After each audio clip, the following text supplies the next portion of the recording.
কানাইঘাট উপজেলা শাখা কর্তৃক আয়োজিত আজকে সম্মেলনের সম্মানিত সভাপতি, উপস্থিত কানাইঘাটের গর্ব, আপনাদের সন্তান শুধু কানাইঘাটের গর্ব না, যাকে নিয়ে আমরা বাংলাদেশের মানুষ গর্ব করি, ওলামায়ে কেরাম গর্ব করে, যাদেরকে আমরা শ্রদ্ধা এবং স্নেহ করি, মোহাব্বত এবং ভালোবাসি, সেই আপনাদের সন্তান, এই মাটির সন্তান হযরত মাওলানা রেজাউল করিম আবরার সাহেব। আসলে আপনারা তাকে চেনেন না। আপনাদের এই জমিনের মধ্যে এমন এক সন্তান জন্মগ্রহণ করেছে, যাকে নিয়ে গোটা বাংলাদেশ গর্ব করে। আমি বিশ্বাস করি, যদি আপনারা তাকে গুরুত্ব দিতে পারেন, তার মর্যাদা বুঝেন, তাহলে এই কানাইঘাটবাসী উপকৃত হবে, তারা সম্মানিত হবে। আমি রেজাউল করিম আবরারকে অনেক কাছের থেকে চিনি, অনেক ছোটবেলার থেকে চিনি। তার মেধা, তার বুদ্ধিমত্তা, তার আখলাক, তার চরিত্র, তার দূরদর্শিতা, আমি মনে করি এ দেশকে অনেক দূরে অগ্রসর করবে ইনশাআল্লাহ। এরকম এক সন্তান আপনারা উপহার দিয়েছেন, যাদেরকে নিয়ে আমরা টেকনাফ থেকে তেঁতুলিয়া পর্যন্ত সবাই গর্ব করি। আমি আপনাদের অনুরোধ করব, নিজের সন্তানদেরকে স্নেহ করতে শিখুন, মর্যাদা দিতে শিখুন। আমার নানা আমার বড় মামাকে বড় মেয়া ডাকতেন, নিজের ছেলেকে বাবা বড় মেয়া ডাকতেন। তাকে প্রশ্ন করা হয়েছে, আপনি আপনার ছেলেকে বড় মেয়া ডাকেন কেন? আমার নানা চমৎকার জবাব দিয়েছিলেন, যদি আমার ছেলেকে আমি বড় মেয়া না ডাকি, তাহলে অন্য কেউ বড় মেয়া ডাকবে না। আপনার সন্তানকে যদি আপনার শ্রদ্ধা, সম্মান, মোহাব্বত, ভালোবাসা, গুরুত্ব না দেন, তাহলে কেউ গুরুত্ব দিবে না। এই সন্তান যেমন তেমন সন্তান নয়, অনেক দামি এক সন্তান। আল্লাহ পাক হার ফানের যোগ্যতা তার মধ্যে দান করেছেন। যাই হোক, কানাইঘাট আমি ইসলামের ঘাঁটি, ওলামায়ে কেরামের ঘাঁটি। এখানে মানুষগুলি দিনদার, নেককার, ইসলাম প্রিয়, কিন্তু ইসলাম বুঝি না। সমস্যাই ইসলাম কি? আমরা অনেকে ইসলামকে অনেক পাহাড় মনে করি, বোঝা মনে করি। আচ্ছা, ইসলাম মানেই তো শান্তি, ইসলাম মানেই মুক্তি। ইসলামকে আপনাদের সামনে কিভাবে উপস্থাপন করা হয়েছে, কেন করা হয়েছে? এই যে পাশে ভারত, ওরা চায় না এখানে ইসলাম শক্তিশালী হোক। যদি ইসলাম শক্তিশালী হয়, তাহলে ওরা স্বাধীন হয়ে যাবে, আমাদের গোলাম থাকবে না। ভারত চায় ইসলাম মুক্ত এক দেশ। যদি ইসলাম মুক্ত দেশ না করা যায়, তাহলে ভারতের জন্য সংখ্যা আছে, ও জীবনভর ভয়ের মধ্যে থাকবে। অনেকেই মনে করেন আমরা ভারতের পেটের মধ্যে না, বরং ভারত আমাদের পেটের মধ্যে। ভারত আমাদের পেটের মধ্যে, আমরা কোনোদিন ভারতকে ভয় করি না। আপনারা দেখেছেন মোদি সাহেব পাকিস্তানের উপরে আক্রমণ করেছে, পাকিস্তান তার জবাব দেওয়া শুরু করেছে। জবাবটার অবস্থা বুঝেন তো? লুলু করে দিশা পাচ্ছে না, শ্রীরাম কখন করে ভুলে গেছে সবাই। যদি ঠিক মতো আল্লাহু আকবারের ধ্বনি দিয়ে আক্রমণ করি, তাহলে ভারত পালাবার জায়গা পাবে না। সুলতান মাহমুদ গজনবী রহমতুল্লাহ আলাইহি 17 বার ভারত বিজয় করেছেন। মোহাম্মদ বিন কাসিম মাত্র 5000 সৈন্য নিয়ে রাজা দাহিরের 1,00,000 সৈন্যের বিরুদ্ধে আক্রমণ করে বিজয় অর্জন করেছেন। 850 বছর পর্যন্ত ভারতের শাসনকর্তা আমরা ছিলাম, ওরা আমাদের গোলামি করেছে। কিন্তু আজকে ইসলাম ছেড়ে দেওয়ার কারণে আমরা গোলাম হয়েছি, ওরা মালিক হয়ে গেছে। আপনারা আবার ইসলামের পথে চলে আসুন, ইসলামকে শক্তভাবে ধরুন। আব্রাহাম লিঙ্কনের নেতৃত্ব বাদ দেন, মাও সেতুং চাই না, কার্ল মার্কস বুঝি না, কোথাকার লোক রুশও না, কোনো আন্দোলনের সংগ্রামের পাথেও তারা হবে। আমাদের নেতা হবে জনাবে মুহাম্মদ রাসূলুল্লাহ সাল্লাল্লাহু আলাইহি ওয়াসাল্লাম। আমাদের আদর্শ ডেমোক্রেসি নয়, আমাদের আদর্শ সোশ্যালিজম নয়, ক্যাপিটালিজম নয়, কমিউনিজম নয়, কোন তন্ত্র মন্ত্র আমাদের আদর্শ হতে পারে না।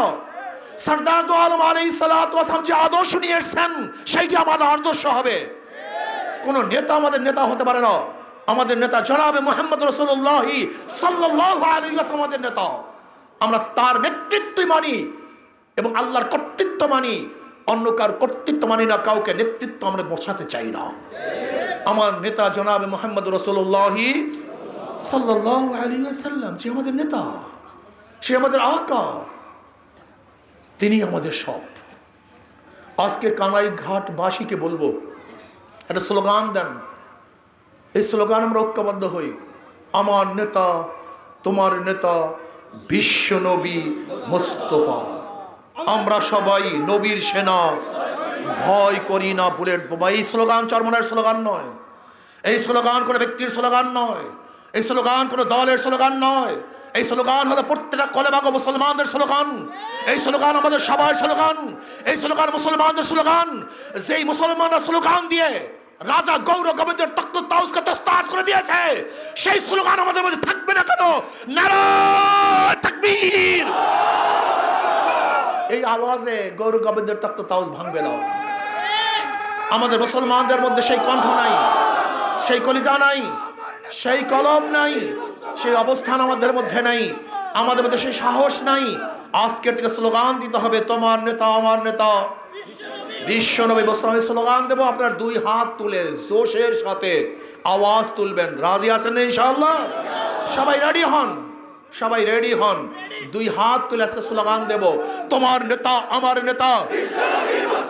হয় নয় কানাইঘাটের মানুষ, এই আওয়াজে গৌর গোবিন্দের তখ্ত তাউস ভাঙবে না, এই আওয়াজে দিল্লির মসনদ ভাঙবে না, এই আওয়াজে কাফেরদের কলিজার মধ্যে কম্পন সৃষ্টি হবে না। আওয়াজকে আরো বাড়াতে হবে, আরো হুঙ্কার বাড়তে হবে। তোমার নেতা আমার নেতা, তোমার নেতা আমার নেতা। নারায়ে তাকবীর, নারায়ে তাকবীর। আমরা সবাই রাসূল সেনা, ভয় করি না বুলেট বোমা। নারায়ে তাকবীর।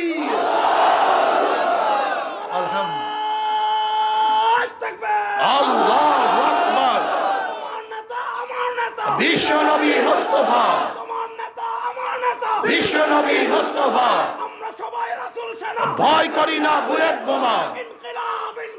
জিন্দাবাদ জিন্দাবাদ। মুসলমানের সন্তান এই স্লোগান বুকের মধ্যে ধারণ করুন, কলমের মধ্যে স্লোগান ধারণ করুন। যদি এই স্লোগানকে ধারণ করতে পারেন, গোটা বিশ্বের নেতৃত্ব আপনারা দিবেন ইনশাআল্লাহ।